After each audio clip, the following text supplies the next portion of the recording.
Bom dia a todos, muito bem-vindos a esta sessão deste terceiro encontro Presente no Futuro, dedicada à questão de saber se a Constituição da República Portuguesa promove a liberdade. De tudo o que nos tem acontecido nos últimos anos em Portugal, desde o eclodir desta crise económica, o surgimento do Tribunal Constitucional como um protagonismo político acrescido tem sido um marco importante. Eu lembro-me muito bem de quando aconteceu o primeiro chumbo do Tribunal Constitucional a uma proposta do Governo para implementar o programa da Troika. Eu estava numa conferência do Martin Wolf em Lisboa e estava sentada ao lado de um membro do FMI que trabalhava em Lisboa, que estava absolutamente indignado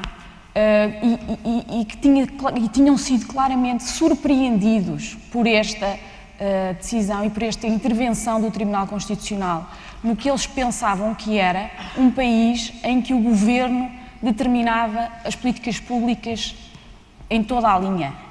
Ao contrário do que tinha acontecido na Grécia, em Portugal não havia uma mobilização popular maciça contra o programa da Troika. O programa da Troika tinha sido legitimado nas urnas, basicamente por 80% do eleitorado que tinha votado, mas eis que surge um protagonista de alguma forma inesperado, que foi o Tribunal Constitucional. Eu acho que isso é uma leitura, de certa forma, ignorante do nosso sistema político, porque quem conhece o sistema político sabe perfeitamente que o Tribunal Constitucional, a par da Presidência da República, são as instituições contramaioritárias que existem em Portugal e que sempre acompanharam vigiantes ou como árbitros o poder executivo e, portanto, para os portugueses, certamente, isso não foi surpresa. Talvez surpresa em relação ao que se esperava da Presidência da República e, em comparação com isso, de facto, o poder que surgiu por parte do Tribunal Constitucional, mas que não destoa totalmente daquilo que tinha sido, porventura, já a sua intervenção anteriormente devido aos seus poderes. De qualquer das formas, surgiram nos debates em Portugal questões muito interessantes sobre a fonte de legitimidade da intervenção do Tribunal Constitucional, nomeadamente da Constituição da República Portuguesa. A Constituição da República Portuguesa, promulgada em 76, já foi revista inúmeras vezes, porque no momento em que ela foi promulgada havia um contexto ideológico muito particular em Portugal, como se sabe, que estava marcado por ser decisivamente à esquerda. E, desse ponto de vista, ela tem sido posta em causa e não tem sido vista como consensual. Para falar destes temas e para discutir sobre a forma como a Constituição promove a liberdade, tenho comigo três dos mais ilustres constitucionalistas portugueses que também representam três universidades e, portanto, é a fina flor, é o melhor que nós temos de constitucionalistas.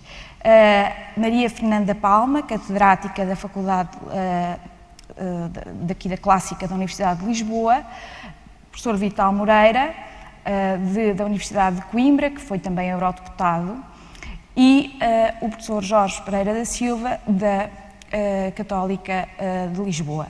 Temos dois deles que já foram juízes do Tribunal Constitucional, a professora Maria Fernanda Palma, mais recentemente e durante 13 anos, até 2004, até 2007, e o professor Vital Moreira, que foi logo no primeiro mandato, de 83 a 89.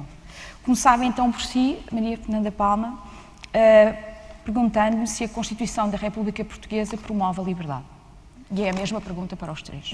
Em primeiro lugar, eu agradeço à Fundação Manuel dos Santos o convite e à organização desta conferência. Cumprimento a jornalista Marina Costa Lobo e os meus colegas da Universidade Portuguesa aqui presentes. E o público, sobretudo.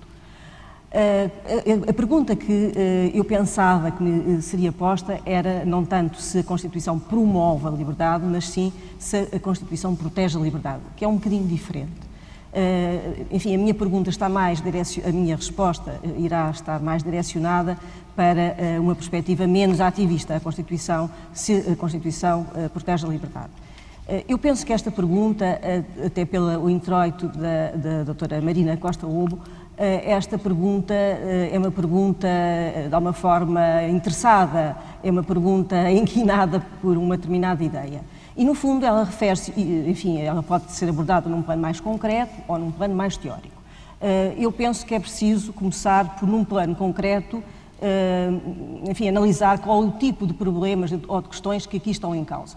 E eu penso que o tipo de questões que esta pergunta, de alguma forma, esconde é o de saber, as questões relacionadas com saber, se a definição de uma maioria democrática num determinado momento histórico relativamente a certos direitos, como, por exemplo, os direitos sociais, que no fundo corresponde a uma certa ideia, a um certo autogoverno e a uma certa perspectiva de liberdade dessa maioria sobre um certo conjunto de problemas, como, por exemplo, redução dos direitos sociais ou até supressão dos direitos sociais, se realmente o controle constitucional, se uma Constituição como a portuguesa, estabelecendo limites e reservas a essa possibilidade, está a não proteger a liberdade, está a reduzir ou restringir a liberdade e, nesse sentido, não está a promover, consequentemente, a liberdade. Esta redução do problema, este tipo de questões concretas, no entanto, não pode ter uma resposta num plano muito concreto, que seria um plano político-partidário, mas sim num plano um bocadinho mais teórico. Eu acho que a própria pergunta já pressupõe um certo conceito de liberdade. A pergunta utiliza a liberdade como uma concepção liberal, da tradição liberal, enfim, oriunda de pensadores como Locke e outros, sobre liberdade. A liberdade no sentido negativo, a liberdade como insuscetibilidade do Estado restringir o âmbito, o espaço de atuação de cada pessoa, e neste caso das pessoas, no seu conjunto, a vontade somada de todas as pessoas. Mas, obviamente, como se direi já a seguir, não quero demorar muito, não posso demorar muito, como direi já a seguir, essa ideia não está ausente, essa ideia de liberdade não está ausente da Constituição. No entanto, existe no pensamento ocidental uma outra ideia de liberdade que alguns, num sentido mais politizado, restringem à chamada tradição democrática, de que, aliás, a conferência anterior também falou, até um bocadinho relativizando também essa outra tradição democrática, mas que, só para não perder tempo, eu vou associar uma tradição filosófica mais vasta. Que é uma ideia de liberdade com conteúdo, portanto, uma ideia positiva de liberdade, que eu diria que já está presente nos estoicos, já está presente na ideia de que cada pessoa participa num logos universal, é elemento de uma racionalidade universal e a cada pessoa deve ser dada a possibilidade de desenvolver ao máximo essa racionalidade universal. Isto está presente numa máxima tradicional do direito natural, que se exprime em latim, sum cuique tribuere. Isto quer dizer, pode querer dizer apenas justiça distributiva, como alguns têm interpretado, cada um aquilo que lhe é devido, mas também pode ter um sentido mais profundo. A cada um o que lhe é devido enquanto desenvolvimento pleno das possibilidades do seu ser. Esta linha geral filosófica tem depois uma redução no pensamento político, prática talvez, enfim, a partir do pensamento de Rousseau e de outros autores que se situam nessa linha e que, no fundo, concebem a liberdade como a expressão de uma vontade geral, aliás, sempre com um determinado conteúdo, uma determinada qualidade associada a um interesse geral e que depois também irão, no desenvolvimento deste pensamento político, associar a liberdade à igualdade de todos. Para não prolongar muito, estas duas tradições, esta é uma outra ideia de liberdade. Eu diria que esta outra ideia de liberdade diz que a liberdade é um conteúdo com qualidade. Não ser livre, ponto final. É-se livre com um determinado sentido, com uma determinada qualidade. A expressão constitucional, o artigo 1º da Constituição, quando diz que Portugal é uma república baseada na dignidade da pessoa humana, é uma fórmula, pode-se dizer também, pode ter uma interpretação estritamente liberal, mas permite uma interpretação com outra natureza. A liberdade pressupõe a dignidade da pessoa humana. A liberdade é a possibilidade de desenvolver ao máximo a dignidade da pessoa humana com um certo conteúdo racional. Portanto, não é um conteúdo absolutamente vazio, mas com um certo conteúdo racional. Esta outra ideia de liberdade está espelhada na Constituição, desde logo, diria eu, na máxima da dignidade da pessoa humana, mas em todas as manifestações, por exemplo, dos direitos sociais também, no sentido de que sem as condições de igualdade e de oportunidade, como a saúde, a educação, enfim, outras até mais coletivas, relacionadas com o ambiente, com a terceira idade, etc. Sem essas condições não se pode realizar uma vida digna e, portanto, esta outra ideia positiva de liberdade não tem realização. Mas, claro que também a outra ideia de liberdade, no sentido de liberdade contra os poderes do Estado, também existe, sobretudo nos direitos, liberdades e garantias tradicionais na Constituição. É só para terminar. Como se resolve esta tensão, esta contradição? Num plano teórico, num plano político, é através da luta política, obviamente. Mas num plano teórico, esta contradição resolve-se, na meu ver, na perspectiva de que sem enfim, o mínimo de realização de condições de oportunidade e de igualdade não se pode falar de liberdade, como muitos outros autores disseram, outros conferencistas disseram, por um lado, e por isso são essenciais e prevalecem nesse domínio sobre uma liberdade vazia, os direitos de acesso às condições essenciais de uma vida livre, em primeiro lugar. Em segundo lugar, também reconhecendo que há liberdades fundamentais, liberdade de consciência, liberdade religiosa, liberdades políticas, liberdade de opinião, de expressão de pensamento, liberdade de imprensa, etc., que não podem ser reduzidas nem sequer através da preponderância dos direitos sociais. E portanto, neste sentido, a Constituição tem realmente uma solução, um projeto relativamente às concessões de liberdade, e protege a liberdade, quer a liberdade num sentido negativo, quer a liberdade num sentido positivo, e se protege também, dela se pode retirar uma lógica de promoção de um sentido positivo, sobretudo de um sentido positivo de liberdade. Obrigada. Vital Moreira, concorda então com este tipo de liberdades que são protegidas pela Constituição e são adequadas hoje? Essas proteções da liberdade? Eu diria, por outras palavras, aquilo que já foi dito. A pergunta, a meu ver, é bastante inteligente. Não é a Constituição que protege a liberdade, mas a Constituição promove a liberdade. Eu diria ambas, decididamente sim. Protege e promove. E eu penso que esta ideia ativista de promoção da liberdade é uma pergunta correta, corretíssima mesmo, aplicada à Constituição da República. De fazer uma declaração de interesses, tendo sido deputado constituinte e tendo também participado em duas das principais revisões constitucionais, tenho uma relação de cumplicidade com a Constituição e uma relação de defesa, e portanto descontei naquilo que vou dizer esta relação de amor com a Constituição da República Portuguesa. Eu penso que nenhuma outra Constituição é tão abrangente e tão profunda na defesa das 4 ou 5 dimensões da liberdade. Não apenas da liberdade negativa, a liberdade como autonomia, a liberdade contra a opressão, contra a exploração, contra o Estado, contra os poderes, que é uma concepção moderna da liberdade, é uma concepção que vem do liberalismo e do individualismo do século XVII e XVIII, mas também a liberdade de participação, que era a liberdade dos antigos. Há um livro célebre, A Liberdade dos Antigos e a Liberdade dos Modernos, que faz exatamente esta distinção entre a liberdade com autonomia moderna e a liberdade de participação na coletividade política, a ideia clássica, a ideia grega e romana.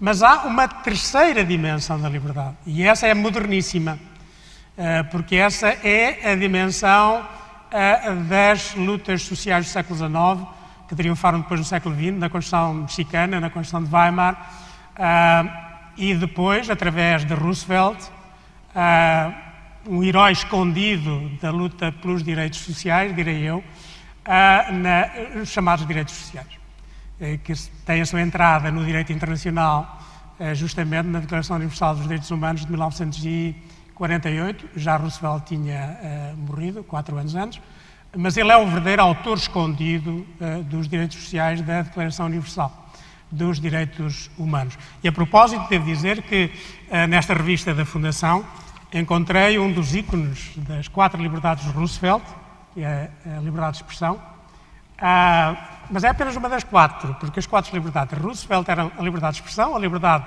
de religião, a libertação da necessidade, freedom from want, e a liberdade do medo. Este freedom from want, a libertação, melhor dizendo, em relação à necessidade, à privação, à carência, é depois desenvolvida no célebre segundo Bill of Rights, de 1944, também de Roosevelt. E que está verdadeiramente na origem, depois, dos direitos económicos, dos direitos sociais, da Declaração Universal dos Direitos Humanos. E esta versão, esta dimensão, esta concepção americana dos direitos sociais como liberdade, freedom, que em português dá uma tradução esquisita, porque a melhor tradução será a libertação da necessidade, a libertação da iliteracia, a libertação da ignorância, a libertação da fome, a libertação da homelessness, de privação, das condições mínimas. Na concepção rooseveltiana, isto é ainda uma liberdade, é uma liberdade suplementar, é uma liberdade como condição, requisito e garantia da outra liberdade. Roosevelt, no célebre discurso de 44, disse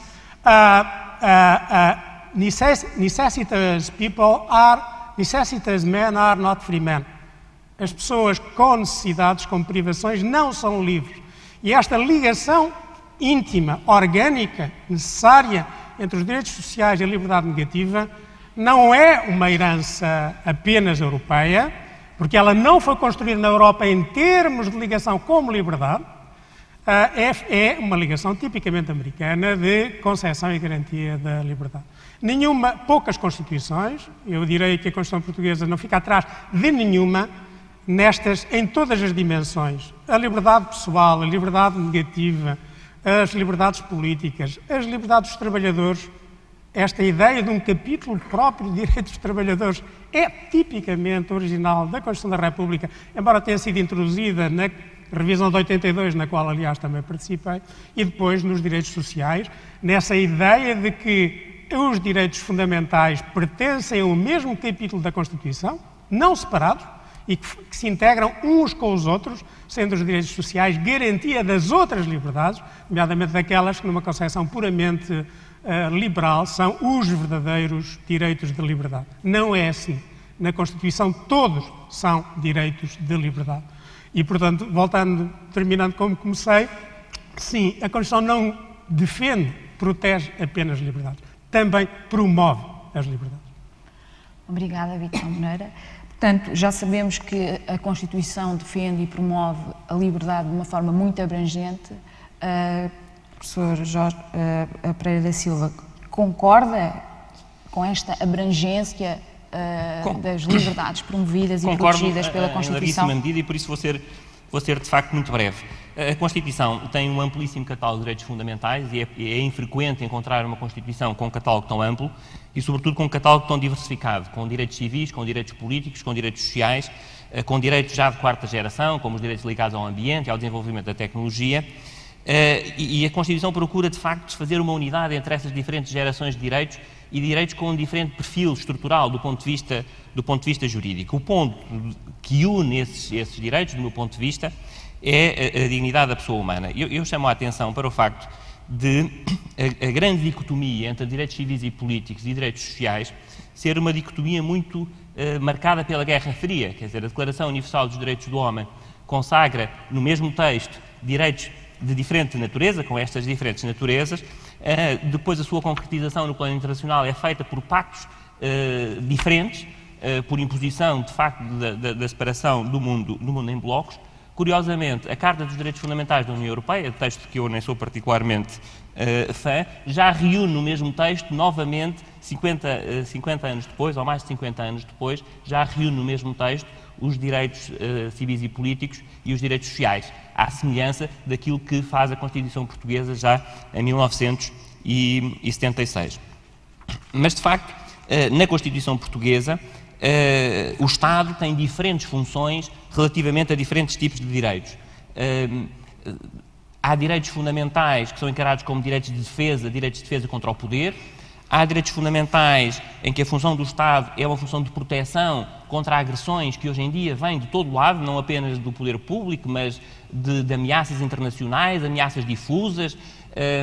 E aqui a velha perspectiva de Hobbes é muito importante, porque de facto Hobbes sublinhava que o principal inimigo dos direitos fundamentais é, muitas vezes, o nosso irmão, o nosso concidadão, não é? A ideia da guerra de todos contra todos. Essa perspectiva dos direitos fundamentais como geradores de um dever de proteção do Estado também está na Constituição Portuguesa.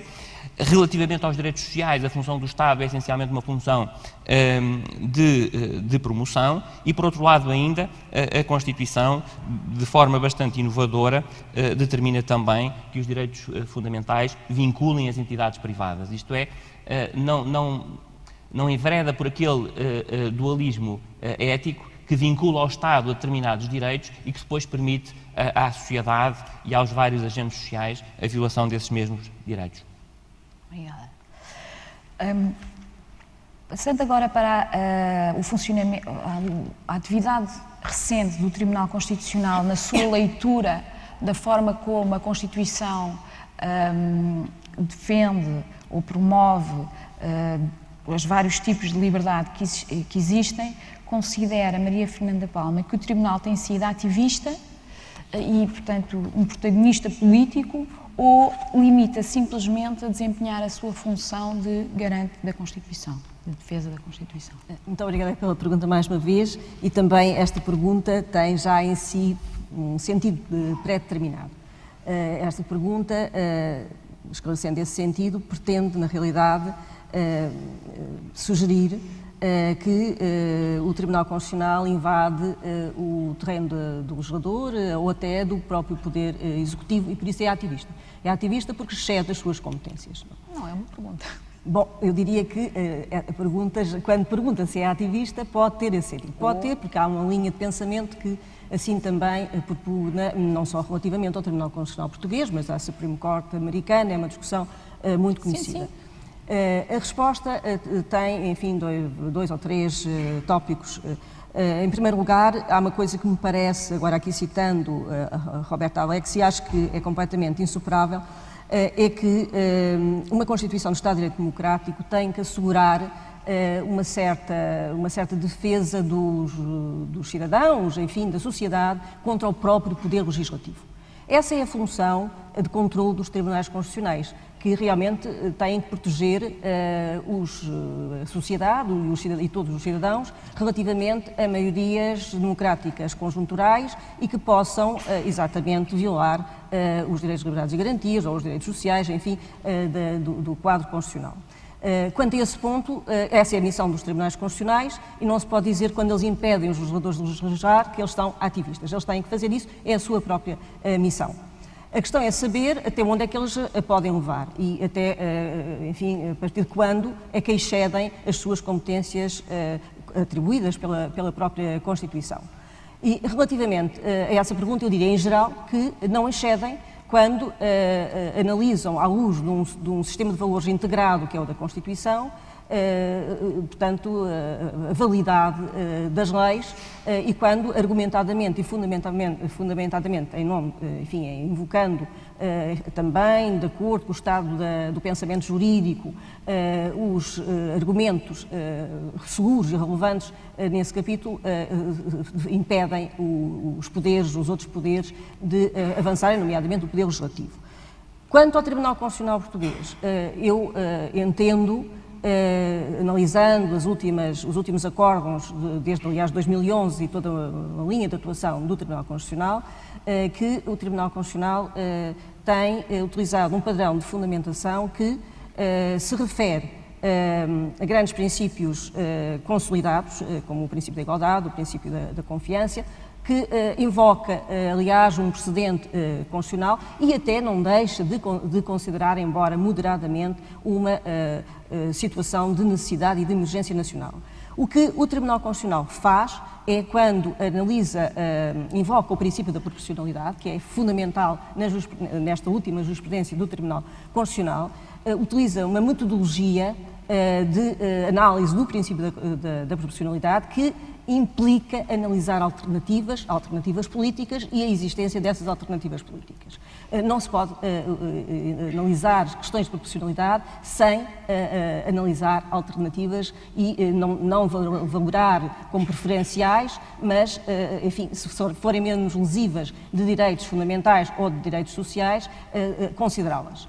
Nesse sentido, e para concluir, eu penso que não há razões para dizer que o Tribunal Constitucional excedeu as suas competências, que foi nesse sentido de ativismo ativista. Pelo contrário, como já tinha dito à doutora Marina Costa Lobo, eu acharia sim que o Tribunal Constitucional seria ativista se reinventasse o princípio da confiança, se reinventasse o princípio da igualdade numa situação de emergência, que, no entanto, não é de estado de emergência, e sem nenhuma habilitação constitucional não aplicasse ou não interpretasse de acordo com a jurisprudência e o pensamento jurídico contemporâneo esses mesmos princípios em face da situação atual. Portanto, se o Tribunal Constitucional passivamente e invocando que a emergência implicava que o princípio da confiança não poderia ter a mesma amplitude que noutras situações, que o princípio da proporcionalidade tinha que impedir de analisar e de avaliar a constitucionalidade dos orçamentos, isso sim, um Tribunal Constitucional que assim procedesse seria ativista. Muito obrigada. Professor Vital Moreira, concorda que a invocação de princípios como a igualdade é a forma correta do Tribunal Constitucional neste momento interpretar a Constituição portuguesa e a forma como o Governo tem agido? Constitucionalmente, o Tribunal Constitucional tem um papel puramente negativo. Compete dizer ao legislador aquilo que ele não pode fazer, não lhe compete dizer o que o legislador pode ou deve fazer. Mesmo na fiscalização da Constituição por omissão, onde, aliás, penso que a Constituição foi pouco ambiciosa, o Tribunal limita-se a declarar que há uma Constituição por omissão. Nem sequer pode ordenar ao legislador, nem dar-lhe um prazo para legislar. Muito menos, obviamente, dar-lhe diretrizes para a legislação. Portanto, constitucionalmente, as coisas são claras. O Tribunal Constitucional é, metaforicamente, um legislador negativo. Segundo aspecto, a fiscalização da constitucionalidade. A possibilidade de um Tribunal Constitucional dizer que uma lei é inconstitucional é, obviamente, uma limitação do princípio democrático. O princípio democrático quer que quem seja eleito para governar, governe, leve a cabo o seu programa. O que o Tribunal Constitucional significa é que só pode fazê-lo se não invadir a Constituição. Ponto. Mas o ónus de prova é sempre da inconstitucionalidade. À luz do princípio democrático, o legislador democrático só não pode fazer aquilo que, beyond any reasonable doubt, para além de qualquer dúvida razoável, seja realmente inconstitucional. Portanto, o ónus da prova cabe sempre ao Tribunal Constitucional. O Tribunal Constitucional não pode exigir ao legislador que prove que a sua ação é constitucional. O Tribunal Constitucional tem de provar que a ação do legislador é, para além de qualquer dúvida razoável, inconstitucional.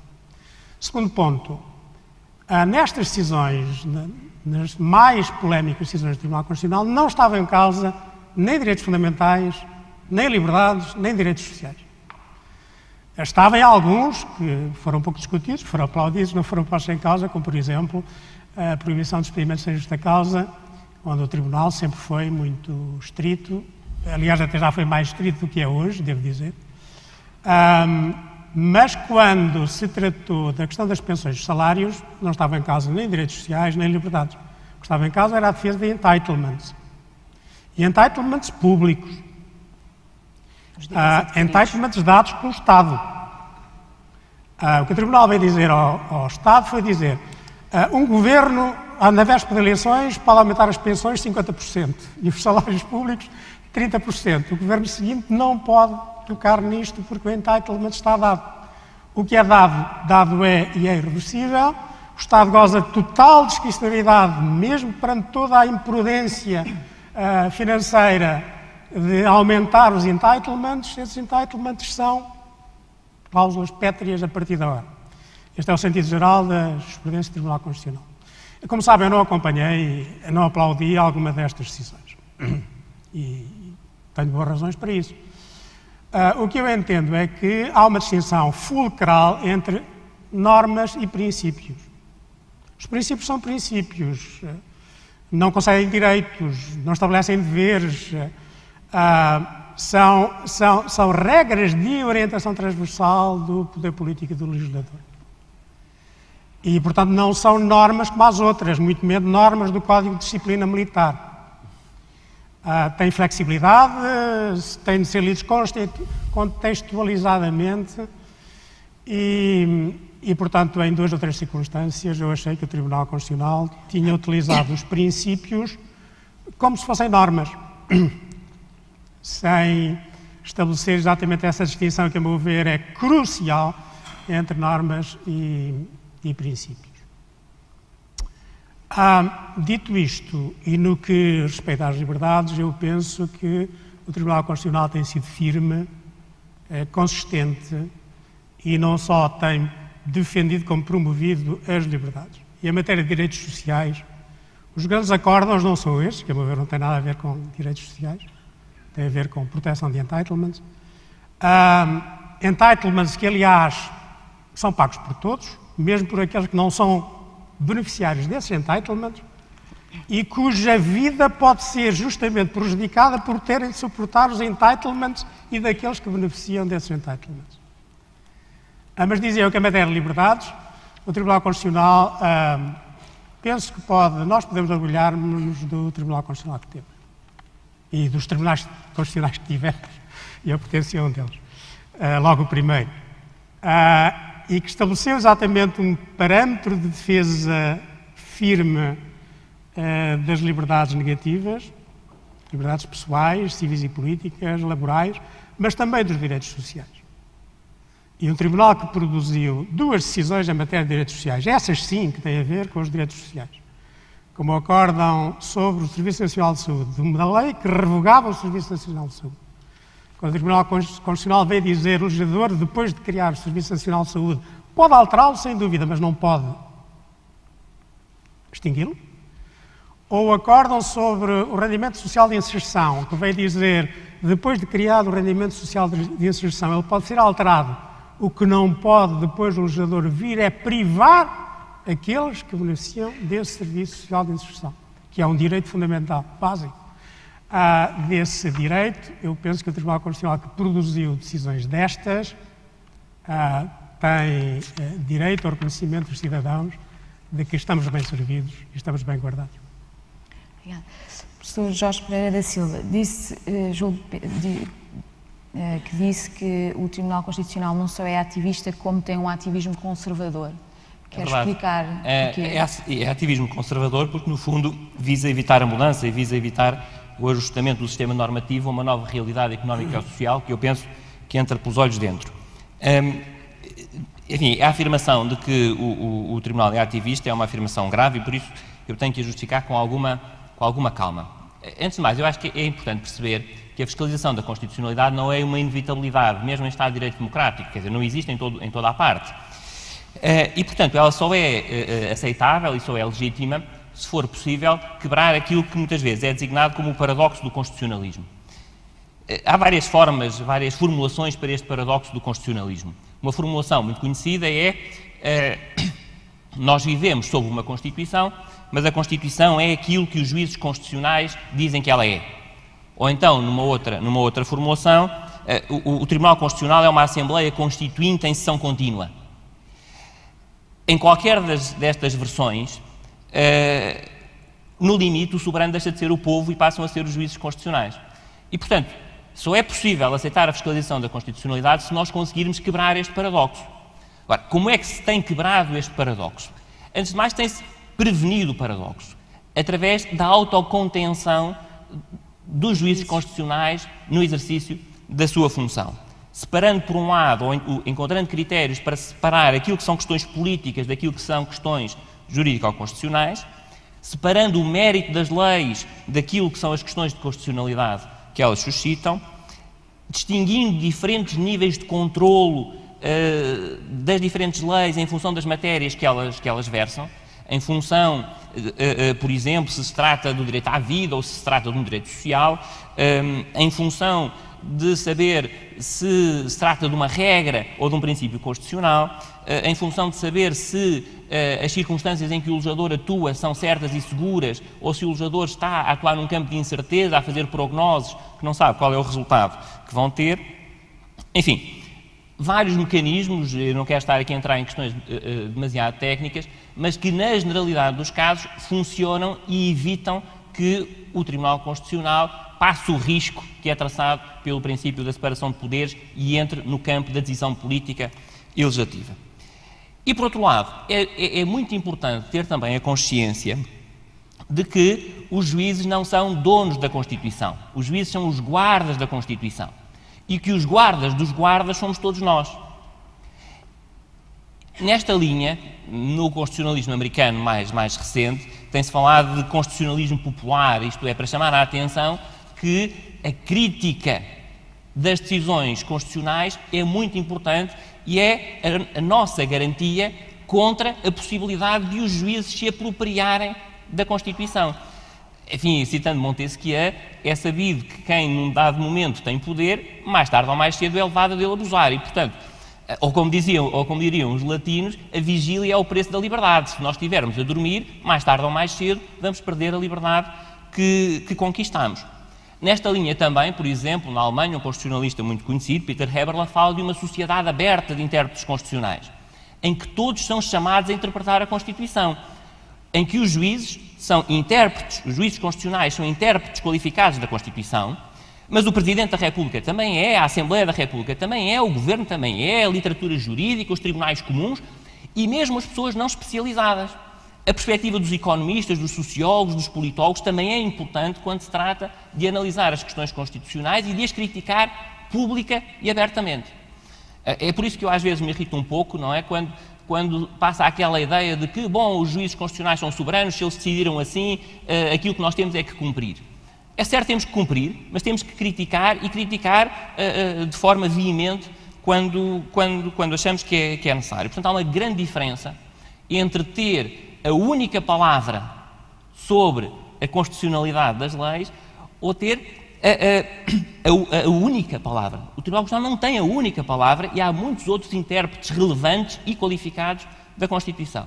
E eu, aliás, queria chamar a atenção aqui para um ponto que tem andado um pouco esquecido, que é, na Constituição Portuguesa, em matéria de fiscalização preventiva, a última palavra não é do Tribunal Constitucional.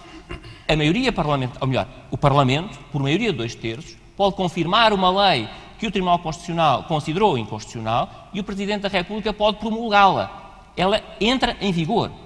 O que significa que, se pusermos num prato da balança os 13 juízes constitucionais a decidir por maioria e no outro prato da balança a Assembleia da República a decidir por maioria de 2/3, quem é que pesa mais? Muito obrigada.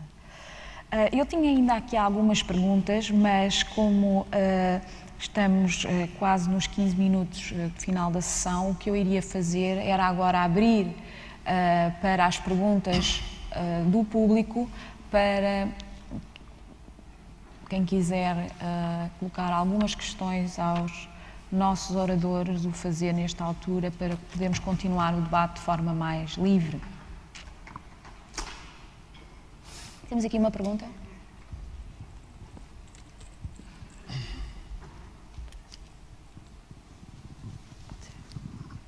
Já não temos muito tempo. Bom dia. Eu gostaria de começar por agradecer o excelente painel e a oportunidade de colocar duas questões aos três oradores. Começo por citar algumas das afirmações de alguns oradores de ontem. Eu peço é que seja relativamente breve. Sim, sim. Obrigada. Liberdade e democracia depende do controle do poder. Ganhar eleições não significa governar de forma decente. Importância da participação, importância do empowerment dos cidadãos. E as duas questões que eu tenho são as seguintes. Consideram que a atual democracia representativa representa efetivamente a vontade dos cidadãos? E a segunda é, não será possível e mesmo desejável instituir uma democracia participativa, tal como os valores que estão inscritos no artigo 2º da Constituição da República Portuguesa? Obrigada. Muito obrigada. Antes de responderem, eu ia recolher outra questão, porventura melhor. Vamos, aqui há outra pessoa que tem uma questão. Obrigado. Obrigado, muito bom dia. Duas questões muito rápidas, a primeira para os três oradores, a segunda apenas para o Dr. Pereira da Silva. A primeira é a seguinte: numa altura em que se discute muito como forma de tentar resolver o problema da participação política, se discute muito como é que se pode abrir o sistema político-constitucional aos cidadãos diretamente, nomeadamente houve propostas, por exemplo, de permitir listas de cidadãos ao Parlamento.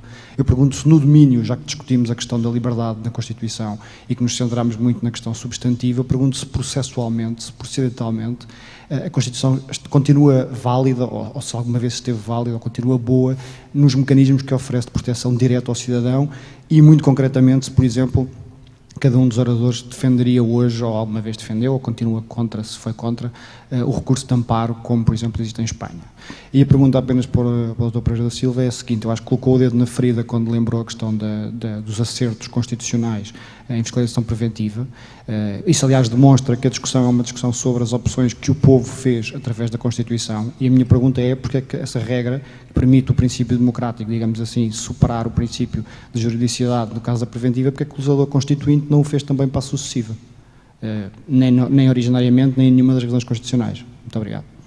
Obrigada. Vamos então começar com o professor Pereira da Silva. Quer responder talvez já? Responder já diretamente a esta questão.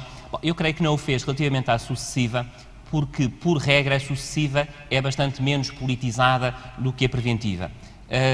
Aquilo que nós verificámos, de facto, neste último período, é que, como alguns dos diplomas mais problemáticos, algumas das normas mais problemáticas estavam inseridas no Orçamento de Estado e não houve fiscalização preventiva do Orçamento de Estado, a fiscalização sucessiva acabou por desempenhar algum do papel que normalmente é atribuído à fiscalização preventiva. Repare que o próprio leque de entidades públicas que podem requerer a fiscalização sucessiva é muito mais alargado e, portanto, as motivações são, de um modo geral, bastante mais abrangentes do que aquelas que ocorrem na fiscalização preventiva. A fiscalização preventiva é que está, digamos assim, enfiada no meio do próprio processo político e o risco de politização, o risco de violação do princípio da separação de poderes é bastante maior. Mas o legislador constituinte foi muito claro. Em caso de conflito insanável, prevalece a vontade do Parlamento, se o Presidente da República assim o entender. Professor Vital Moreira, parafraseando aquilo que Churchill disse da democracia, a democracia representativa tem um simples problema: é a pior das soluções, descontadas todas as outras. A democracia participativa não é uma alternativa à democracia representativa, é um complemento. A democracia representativa é a única universal, é a única que põe os cidadãos em pé de igualdade, nas mesmas circunstâncias. A democracia participativa baseia-se no ativismo das pessoas que estão disponíveis para isso. E, portanto, não tenho dúvidas, eu sempre defendi a democracia participativa como complemento. A democracia representativa nunca como substituto, que isso fique muito claro. A limitação de candidaturas não é uma limitação da liberdade, a cidadãos, não é uma limitação da liberdade, é. Mas a democracia liberal é um compromisso. A democracia liberal limita a democracia em nome da liberdade e limita a liberdade em nome da democracia. E sem esse compromisso, a democracia liberal era uma equação impossível. A proibição de organizações racistas ou fascistas é uma limitação da liberdade, em nome da democracia. A proibição de candidaturas de cidadãos autónomas é uma limitação da liberdade, em nome da democracia representativa. Porque os partidos são accountable. Os cidadãos que se candidatam uma vez, que daqui a 4 anos ninguém sabe se lá estarão para prestar contas, não são accountable. E a democracia representativa é baseada na accountability e, logo, eu creio que essa limitação é razoável.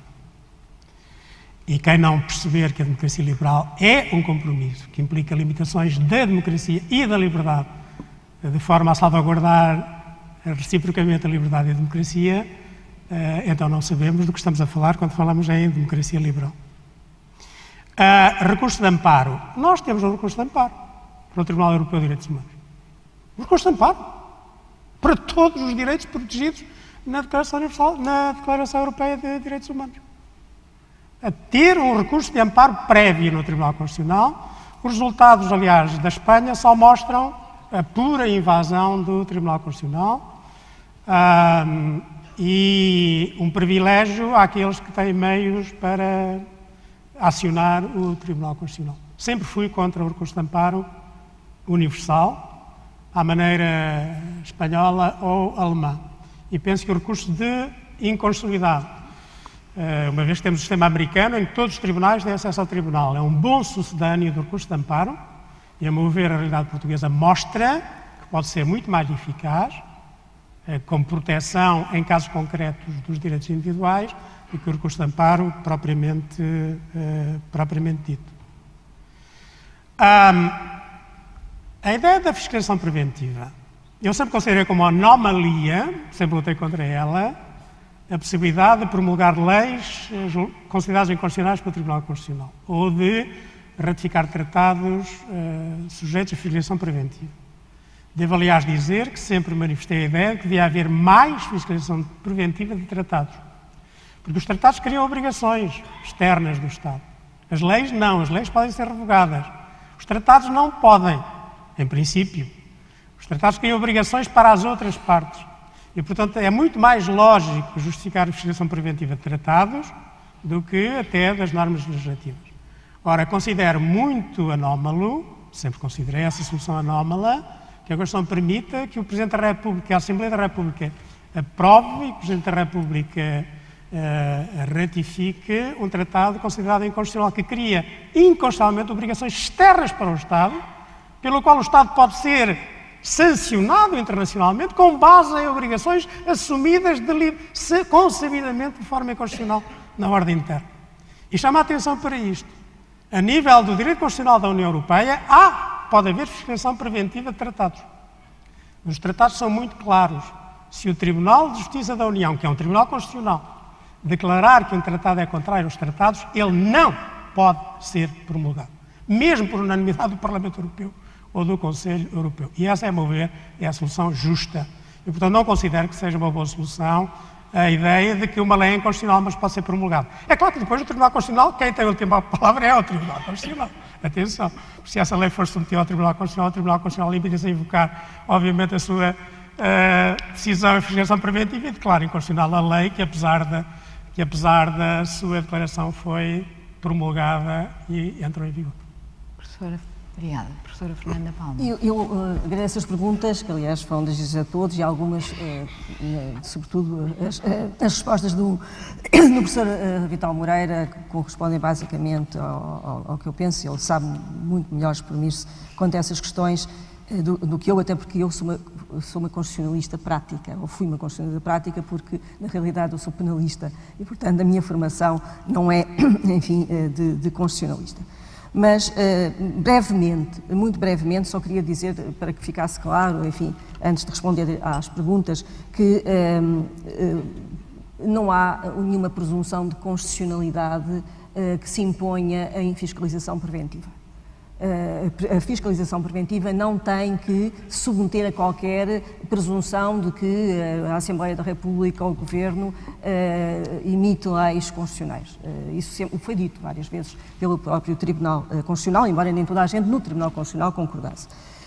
Em segundo lugar, também quero marcar que não concordo, apesar de compreender totalmente o discurso do professor Vital Moreira, que os últimos acordos do Tribunal Constitucional que trataram de matérias como as pensões, como a redução de salários, nada tivessem a ver com direitos fundamentais. Acho que até há uma certa contradição entre a forma como apresentou o professor Vital Moreira, apresentou o conceito de direitos de liberdade e direitos fundamentais amplíssimo da Constituição, que invade a área dos direitos sociais, e aquilo que disse, porque realmente reduzir as pensões, em muitos casos, perto do limiar da sobrevivência, agravar as condições condições de vida das pessoas que foram trabalhadores, por exemplo, e que não têm outras alternativas de vida. Se isto não tem a ver com direitos fundamentais, então que sociedade é a nossa? Quer dizer, se nós, como juristas, não conseguimos dizer, não conseguimos sentir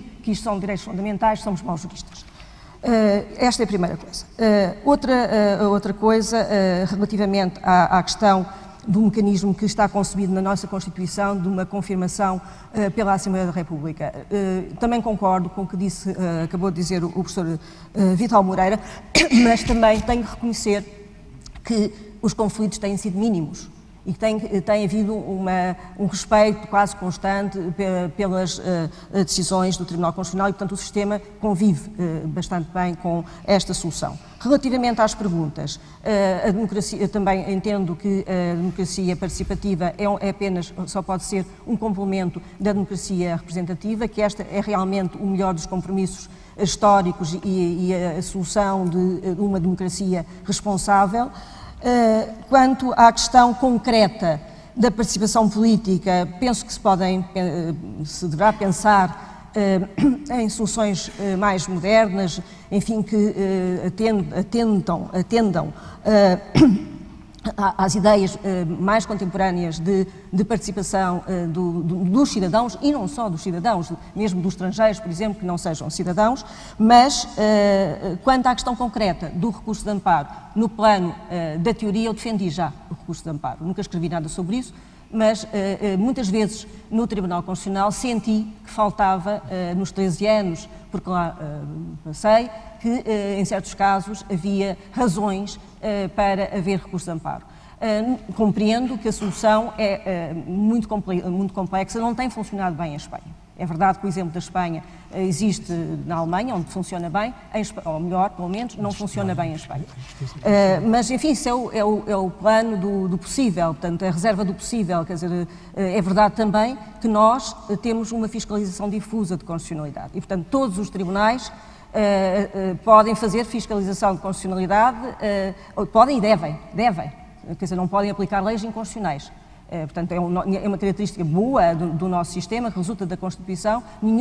Todos os tribunais são tribunais constitucionais. E, nesse sentido, há recurso de amparo, em última análise, para o Supremo Tribunal de Justiça, que, em certas questões, desde que tenha competência para decidir, pode realizar o verdadeiro recurso de amparo. Mas, no plano de teoria, penso que é uma solução, enfim, racional, e é uma solução que desenvolveria totalmente a proteção e a promoção da liberdade. Muito obrigada, professora Fernanda Palma.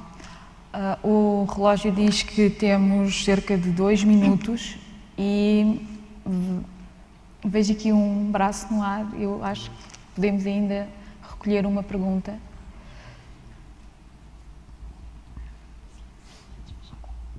Mas tem que ser brevíssimo. Sim, bom dia a todos. Para devolver a palavra. Permitam-me só felicitar a Fundação Francisco Manuel dos Santos por mais um encontro presente no futuro. Aqui fomenta-se a liberdade, fomentamos a liberdade de pensamento e, acima de tudo, uma opinião informada. Isso é muito nobre e, por isso, deixem-me naturalmente dar os parabéns à Fundação. Em relação ao painel, gostava de fazer uma pergunta relativamente às fronteiras da liberdade. A Constituição considera que a liberdade é um princípio fundamental e, portanto, todos temos direito à liberdade. E isso é muito bom. Agora, eu acho que é preciso pensar como é que essa liberdade é efetivamente limitada.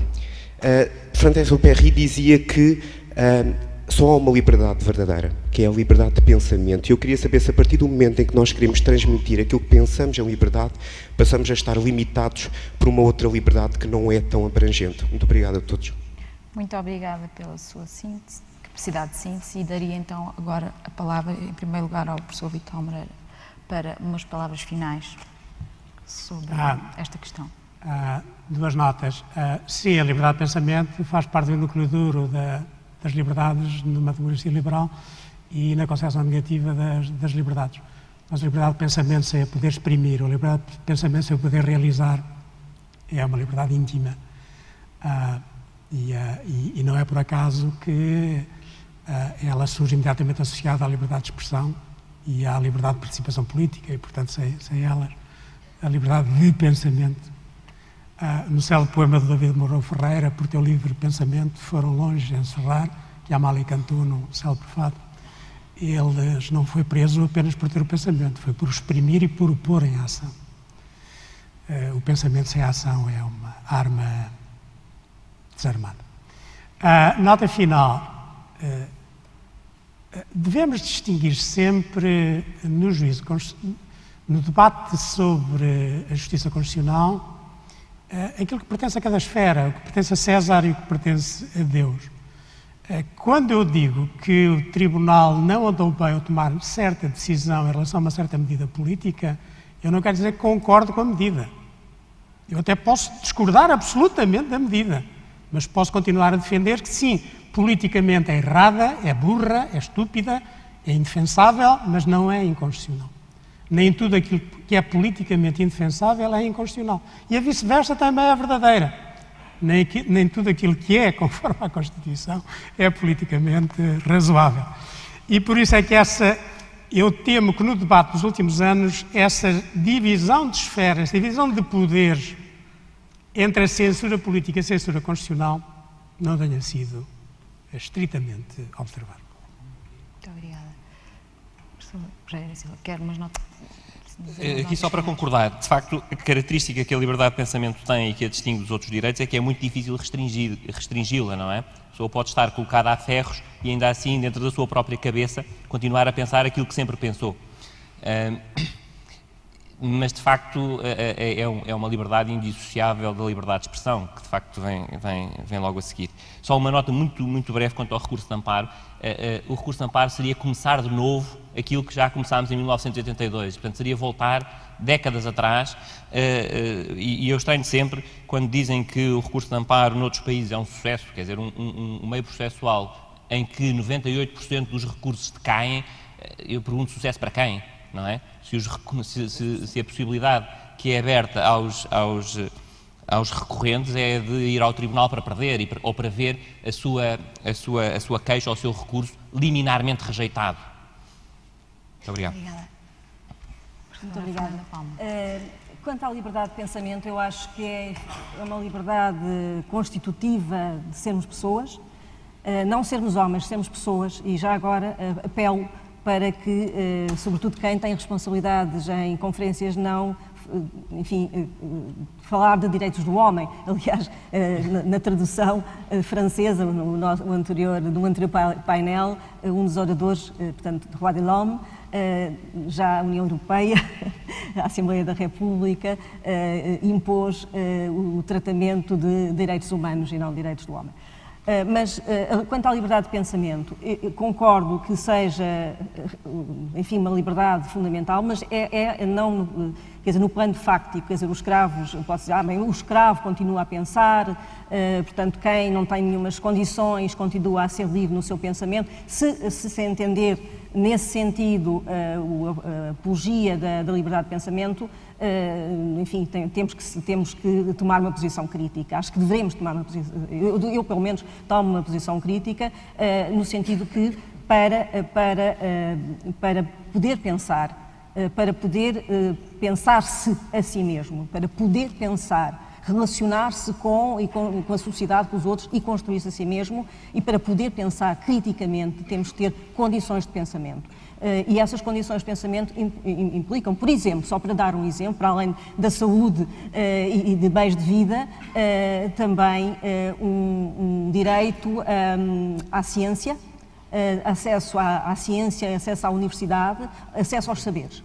E, portanto, realmente poder pensar é realmente ter direito ao conhecimento, ao acesso aos saberes, para responder à pergunta. E, enfim, para concluir apenas, eu chamaria a atenção, talvez para uma dimensão que a mim me é cara e que não é talvez tão típica dos constitucionalistas, que é realmente entender-se que há dimensões do ser humano, da pessoa, que têm que ser protegidas também, que têm a ver com a sua afetividade, com a sua emocionalidade ou emoção, enfim, com a forma como constrói a sua cidadania, cidadania no sentido amplo, o seu si mesmo, e que faz parte de uma ampla ideia, de uma ampla proteção da liberdade, uma visão menos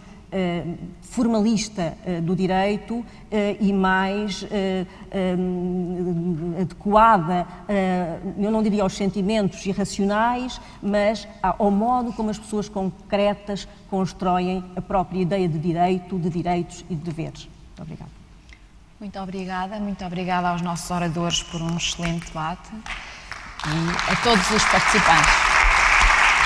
Muito obrigada.